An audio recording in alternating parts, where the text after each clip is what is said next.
Going on, everyone? Quick farm update. Today is March 22nd. It's beautiful, sun shining, it's nice and warm. Yesterday, first day of spring, over there, got to work lifting up some plastic that we never got cleaned up last year after pumpkins.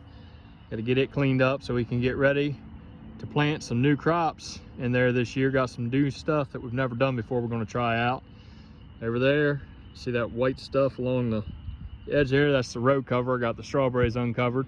We're going to start putting some fertilizer on them, getting them cleaned up. We got the weeds pulled in the strawberry plant holes last week.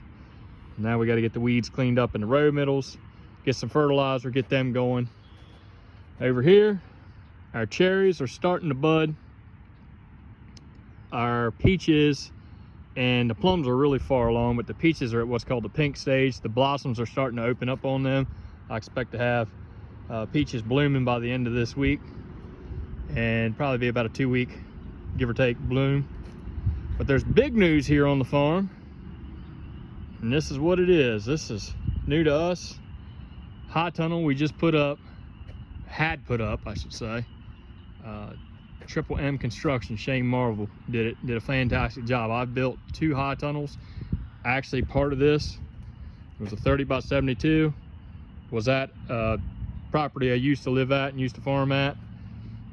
Built it and then took it down later and moved it over here, and it sat in a pile over in the weeds. Never had a chance to put it back up. So very, very thankful to see it up out of the weeds and being put to use. And then we got a 30 by 120 to connect together, so we now have 30 by 192 high tunnel. For those that don't know, a high tunnel is a lot like a greenhouse, except it's very low tech. We don't heat it or anything like that. We just use the solar energy, and we trap that heat, that radiant heat, inside with management of the roll-up sides and whatnot. So we can ventilate it if we need to let heat or moisture out. We can lower them down at night to trap that heat inside. That gives us season extension, gives us several weeks in the spring and several weeks in the fall, more growing season. In our area here in Delmarva, you know, really right now, it's not cold freezing, but it's still getting down close to freezing or at freezing for the next couple weeks. These peaches might get thinned out. We'll have to pay attention. We might have to take some measures to kind of try to save some blossoms out there. It's always kind of iffy this time of year. Same with the strawberries. The row covers have to come on and off because it's warm and it's cold. Something like this allows us to better regulate the temperature.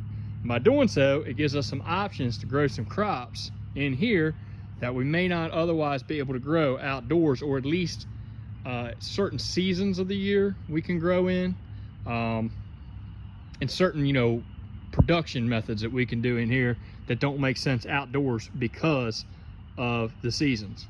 So it gives us more time in the spring and in the fall where it's cool and not hot.